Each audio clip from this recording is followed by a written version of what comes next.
When yellow casts a crimson shadow. 19 Nocturne Boulevard. Nocturne Boulevard? Not far. When you hit Howard, hang a right. Howard meets Phillip at a weird kind of angle. Then you cross James and Poe. You can't miss Nocturne. It's just past the Automat. 19 Nocturne Boulevard. Your address for suspenseful stories of the speculative, strange, and supernatural.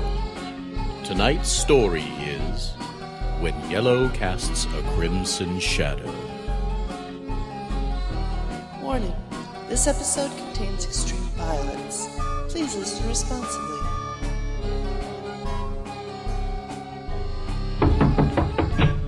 Yes? This is 19 Nocturne Boulevard. Won't you step inside? Did you have any trouble finding it?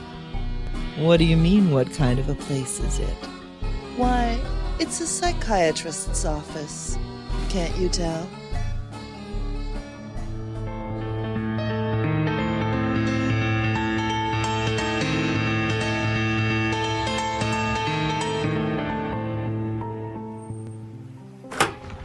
Dr. Silva? Ah, you must be Jessica. Come in. Your father has spoken of you often. He told me to come to you if I needed anything. Come in. Sit down. I can't tactfully say that I am pleased to see you, but I can heartily say that I am most happy to meet you. Oh, yes, thanks. There. Now tell me what I can do for you. Since I moved to Florence, I've been doing really well. Sleeping, even without the drugs. You haven't been taking your prescriptions. My doctor back home said I could cut back some once I started feeling better. Your doctor? Dr. Gelb? Joan Gelb? Yes, I've read some of her work. Go on. Go on? You had a reason for coming to me, didn't you? Oh, yes. The dreams. Yes. Well, I came here to attend university and be closer to my father. He's not in the United States. No, he's on diplomatic attachment in the Netherlands. But I don't understand any Dutch. So I found a room with 3 other girls from the college. They're all models. To pay for their classes.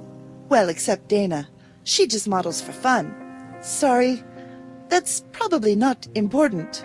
Don't worry, you can go at your own pace. Can I have a piece of paper? You want to take notes? That's really my job. No, it helps me concentrate. Please. Thank you. So, Dana, Chris, and Adrienne are all gorgeous. I am the mouse. Don't get me wrong, they're all very nice. But you are a bit jealous. They've all got legs all the way up to their shoulders. A woman with legs up to her shoulders might be missing a heart. I like that. But they're nice. Really nice. You're lucky. Good friends are hard to find. Yes. The dream. Whenever you are ready.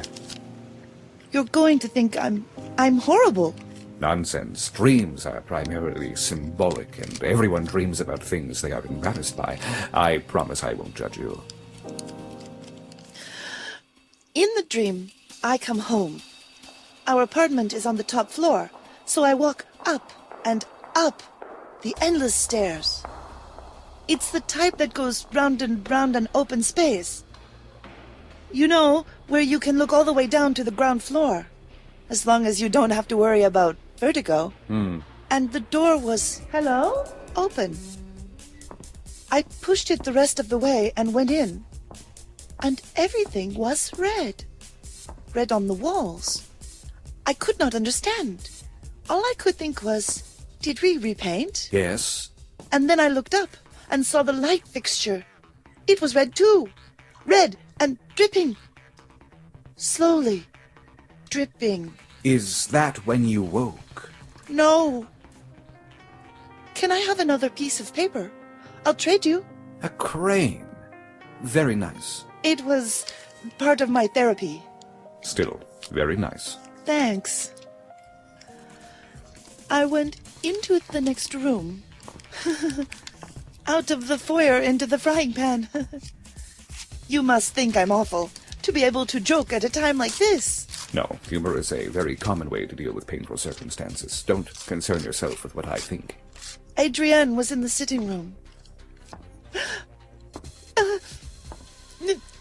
Dead! She was all cut up, and the mirror next to the kitchen door was smashed and bloody.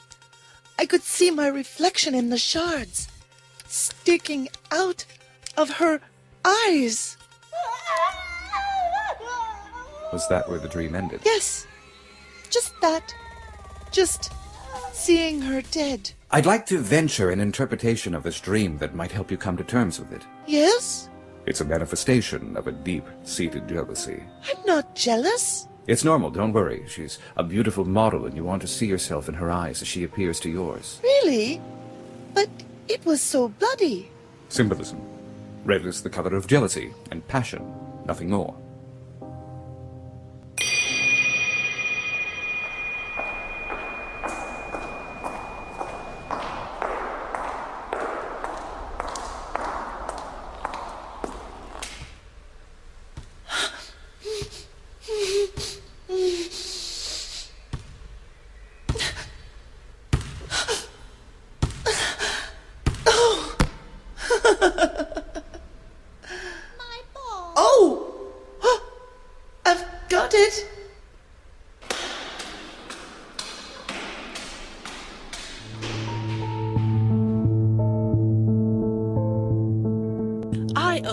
Chocolate off a man. Oh! Ha! What a line to come in on. Dana was just explaining her perfect diet plan. It makes perfect sense. Work up a sweat, then have all the chocolate you want. You girls. Don't tell me you wouldn't if you had a chance. Well, Maybe she doesn't like chocolate. Maybe she doesn't like men. I like chocolate. My father sent me some cocoa, the good Dutch kind.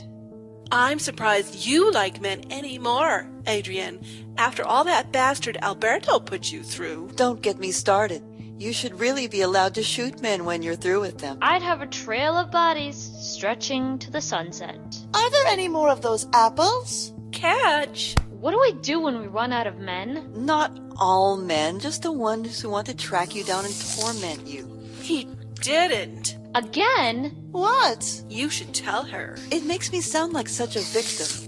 Why do you think she never does bikini shots? What? She's moved 3 times in a year, but he always finds her. She's got the scars to prove it.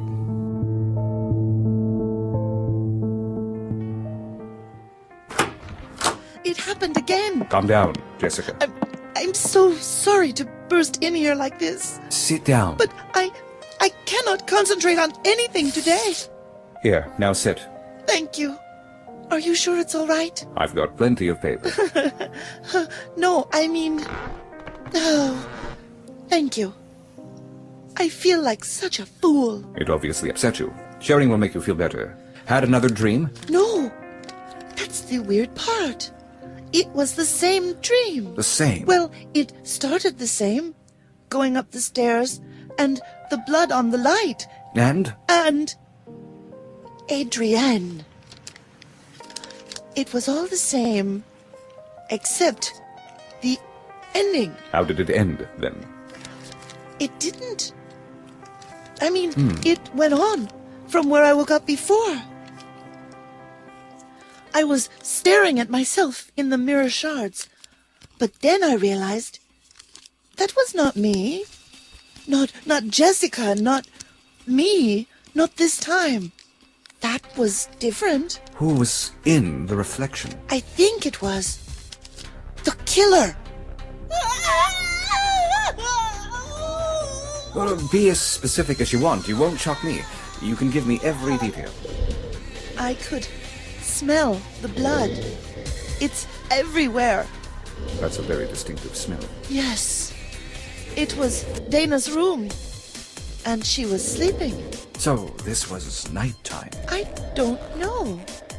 Dana sleeps late. Jessica, in the dream, are you Jessica? Or are you the killer? I'm not sure. I'm not thinking in the dream, just seeing and feeling and smelling. I can't see a face, even in the mirrors. I just know it was the killer looking back at me. But I couldn't tell you what looked like. What are you wearing? Boots, black, leather gloves. I moved toward Dana's bed. You stab her too. Oh, Adrienne wasn't stabbed. At least, that wasn't how she died. She was strangled. And then she died. Oh, no. That would be too quick. I let up just in time. She's out. Do you tie her up? Yes, I tie her to the bed frame. Up and down. What is she wearing? A scarlet negligee. She got it after one of her modeling shoots. The picture is on the wall over the bed. Huge. Her. Posed in red. Enticing. And then? Can I have another piece of paper? Of course. Damn. What will you make? A box. I feel like I'm in a box. Perhaps you should make something more open. Something you can get out of. Perhaps next time. All right. Was there more to the dream? A little bit. After Dana woke up, What happened? I just killed her.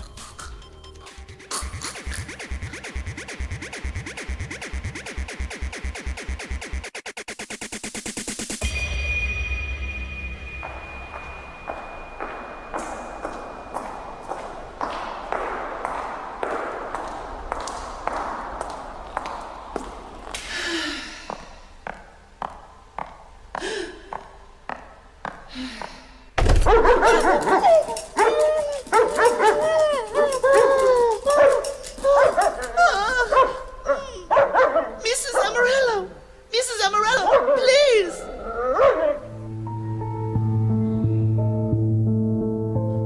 She really needs to keep that dog on a shorter leash. She's lucky I didn't jump back and fall all the way down the stairs.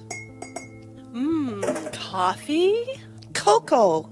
Oh, You don't like it? It's imported French I'm lace. just not used to. And red is such a good color on me. She's just shy. Haven't you ever wondered, Jessica, Wondered? What?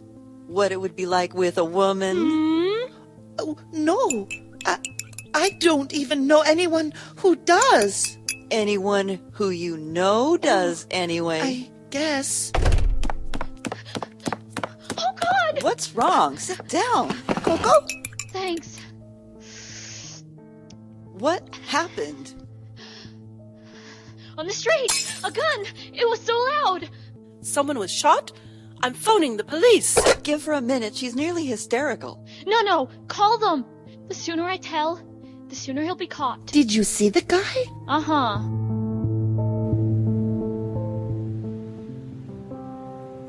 I have this awful feeling Yes. that this is all some kind of premonition. You think you are seeing something that might happen in the future? It would make so much sense. Is there anything in the dream that makes you think it will happen? Like what? Something with the date? A newspaper, perhaps? No. No, I don't think so. None of us really reads the papers. Magazines, yes. But they don't come out all that often. And they all look very much alike. Have you ever had a dream, any dream, come true in the past? What? No. Then I think you are safe. But make sure to lock your door.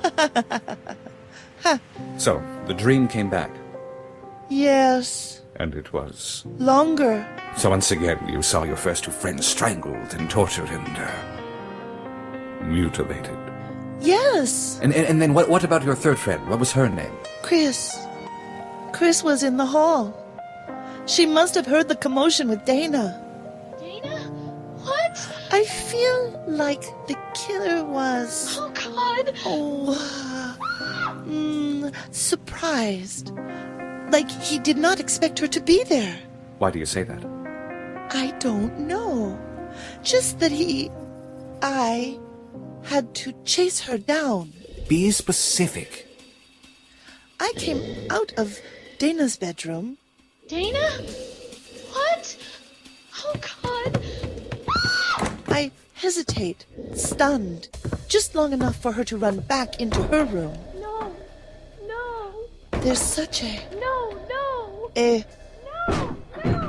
surge of excitement as the door gives way. Where is Chris? She's pressed against the window, outlined in light from the pink and red neon across the street. What is she wearing? Silk. A blue slip. Blue. Are you sure? Yes. Why? The neon light. It might be deceptive. I saw it in the hall. What color is her hair? Chris, she has long, straight, blonde hair. And very pretty. Yes. I raise the knife and she screams again, trying to climb out the window. Can she? We're 6 stories up. That's why there's all those stairs. Do you cut her? Better. I set the knife aside again Oh, God! and take her by the throat. The black leather of the gloves looks strange in the neon pink glow, especially against her pale white throat. Does she struggle? Like a fiend. She strikes and kicks, but it is all in vain. The killer must be a man. Of course, the killer in the dream. That's what I meant. Right, more paper. Thank you. You've made me quite a little collection here. What's this one? A knife. A paper knife.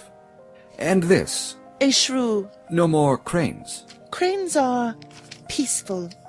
I haven't been feeling very peaceful. Do you want to continue? Don't you have another appointment? No, your case is fascinating, so I cleared some extra time for you. Oh, all right. At least follow the dream to the conclusion. Where was I? You were strangling Chris. Right. Then she passed out. Good. And I took the cord from the blinds and wrapped it around her neck. strangling her again. Why? It wasn't tied that tight. Then what? Then I cut her a little. Not deep, just enough to see red. Just enough for the blood to flow. Shoulders, thighs, chest. It took a long time for her to wake up again. Did you cut her blue slip off? It's not blue anymore. Now it's wet and dark, in strange rivulet patterns. So is the floor. And then? Her eyes open, and once again, I see my own reflection twice in one face. And this time, I can almost make out who I am. If it weren't for that blasted pink neon, I might be able to see. Does she recognize you? Maybe. She tries to scream, but I already gagged her. She was asleep a long time. I pull her up by her hair. Her long, blonde, lovely hair. The word tresses pops into my mind. Tresses. That's a good word. She squirms again and tries to escape. Her eyes plead with me, but I do not waver. I show her the knife, and she closes her eyes. I run the hilt of the knife over her forehead, and she squeals, when really all I want to do is press her eyelids open. She can't understand that, can she? I just want her to see. She was always a big one for seeing things. See what? The window. Is there something outside? Not yet. Oh? As soon as her eyelids flutter open, I turn her toward the window and slam her face into it, shattering the glass. Something breaks in her, too, and I hear her muffled agony. Her nose. I don't know, since as soon as the glass is gone, I push her out. On the cord. She dances so prettily. Do the people see? No! The music from the club, with the neon, is very loud, and no one ever looks up. What about the blood? I don't know. I woke up. What do you think? We definitely have some work to do. You'll see me every afternoon for a while. Can you promise me you will? Of course, if you think it is important. Very. And here is my home number. In case anything else comes to mind. You're sure you don't mind if I call you? No, of course not. In fact, I insist. I am here for you.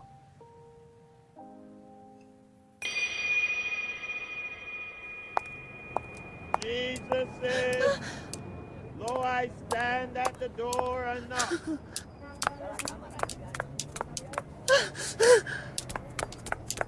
Jesus is knocking on the door of your heart.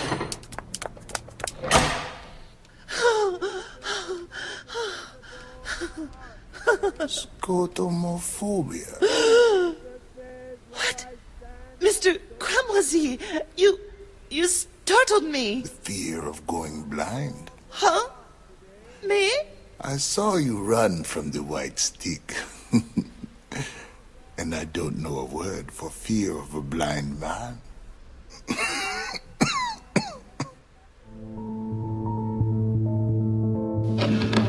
Hello? Jess, is there something wrong? Oh, no. Nothing. Glad to be home. I was just putting on some tea. Want some? No, thanks. Save me some water, though. You and your cocoa. Come in here, we've got company. Oh? Hello? Ah, this must be your other roommate. Very pleased. 4 such lovely ladies all alone. This is Detective Gules. That is Jessica. Sit down, Jesse. Detective? He's investigating. What I saw yesterday. We suspect the murder she witnessed was mob-related and are worried about her safety. Your safety, too. This isn't a very secure building. You don't even have grills on the windows. We're 6 floors up. Who needs grills? Here, Jess, water. And your precious cocoa. I wouldn't dare measure it for you. That's perfect. Dana, thanks. I'm trying to convince Chris to let me take her into protection. We want to make sure she stays very, very safe.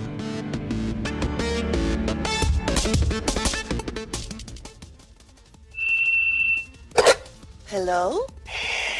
4 girls. Could be 3 or 1. Who is this? You're scaring me. Will it be you? I'm hanging up now. Jess, who was that? A heavy breather.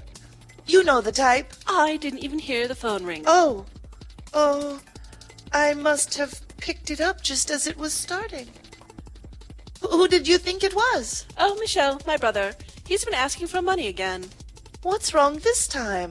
Same old shit. Someone's gonna break his legs. Someone's gonna kill his dog. He ran through his half of the inheritance years ago. And you don't feel sorry for him? I felt $100,000 sorry for him. And that was in the first month after he flushed all his cash down one toilet or another. Since then, not so damn sorry.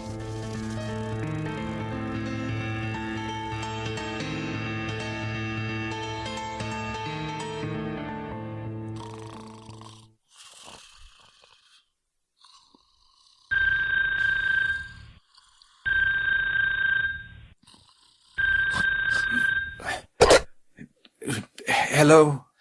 Doctor, please. Something terrible has happened. Jessica, what's going on? You have to come, Doctor. I need help.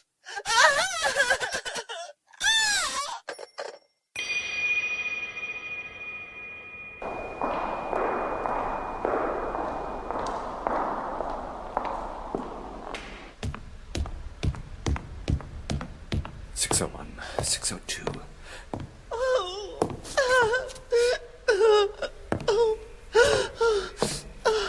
Jessica, what has happened? Doctor? Come out here. My God, what? A nosebleed.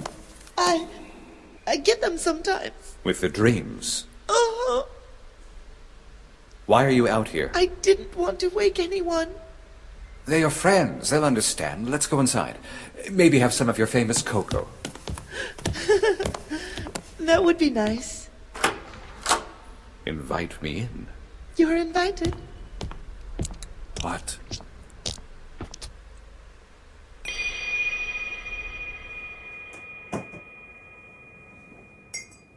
The dream was so bad this time. Mm-hmm. Then I found these. And suddenly, everything started to be so real. But it can't be, can it? I hoped I would wake up, and the gloves would be gone. But here they are. It's really good, isn't it? Is it too hot for you? My father sent it from the Netherlands. He's always somewhere else. I mean, somewhere else from where I am, anyway. Did I tell you how my mother died? She committed suicide when I was 5. I found her. Dr. Gelb says that's why I can't sleep. She says I can never forget my mother's dead eyes. They looked at me, but they weren't really her anymore. You know? But this is all beside the point. I'm so glad the girls are heavy sleepers, so we can talk. I finally saw myself in the dream. I mean, I, in the killer's eyes, saw me, Jessica. Do you know how frightening that could be? The idea that I could not only watch myself be butchered, but that I would somehow be behind the eyes of the one doing it. Somehow, when I have a piece of paper in my hands, the dream fades into something that might have been on the television. Once Chris was dead, the killer must have pulled her back in. She was on the bed, starred with glass in the dark, pink stars catching the neon. I watch his black-gloved hand push open my own bedroom door. I'm lying on the bed, tossing in my sleep. I guess sometimes I sleep. The knife in his hand leads me to the bed, to the woman, to me. I know. What?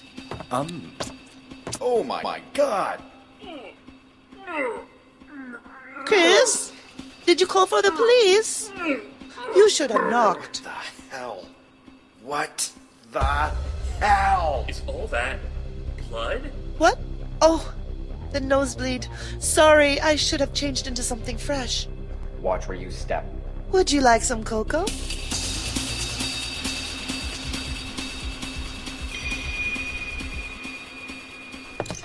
It's bad, sir. You might want some shoe covers. Who could have done this awful thing? Someone crazy, truly out of his mind. Or her mind. Do you have any reason to suspect a woman? I suspect everyone. How many bodies? 4 bodies, and 1 clinging to life.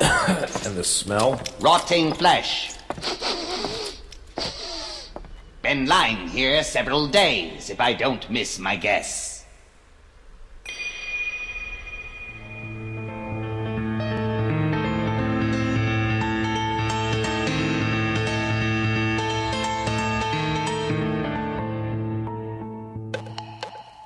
Now that you know how to find us, don't be a stranger. We have enough of those already. Tonight's episode, When Yellow Casts a Crimson Shadow, was written by Julie Hoverson as an homage to the genre of films that Americans call Giallo, Italian thrillers from the 60s, 70s, and 80s, and directed by such notables as Sergio Martino, Lucio Fulci, Dario Argento, and Mario Bava. In this episode, Dr. Silver was Anthony D.P. Mann of the Horror Etc. podcast, www.horroretc.com. Jessica was Julie Hoverson. Adrienne was Robyn Keyes. Dana was Kate Waterous. Chris was Tanja Milojevic of Lightning Bolt Theater of the Mind at lightningbolttheaterofthemind.net. Detective Gules was Glen Hallstrom. Mr. Cramoisy, the manager, was Dru Williams. The voice on the phone was Frankenvox. The first cop was Desmond Reddick of Dread Media at www.dread-media.com. Second cop was Mike Guerreiro of fearshop.com's podcast at www.fearshop.com/podcast. The detective was the Caretaker from The Graveyard Show, http://caretaker.graveyardshow.com. And the coroner was Jack Kincaid of Hode's Grim at www.jack-kincaid.com/enterthegrim. Music for this episode was by Professor Click, KLIQ, and is used under a Creative Commons license, and can be found at www.professorclick.com or on jamendo.com. The 19 Nocturne theme song was by Kevin MacLeod of Incompetech.com. Sound effects were found on soundsnap.com and sonomic.com. Sound and mastering was done by Julie Hoverson. Cover art by Brett Coulstock. Opening credits featured Cole Hornaday, Renaud Leboeuf, and Julie Hoverson. All persons, places, and events in this story were fictitious or used in a fictitious manner and are not meant to reflect any persons, places, or things, living, dead, or undead. Questions? Comments? We would love to hear from you. Contact us at 19nocturne@live.com, that's 19nocturne, or check out our website at www.19nocturneboulevard.com, or check out our forum at audiodramatalk.com. This presentation is copyright 2009 to Julie Hoverson and Reality Productions.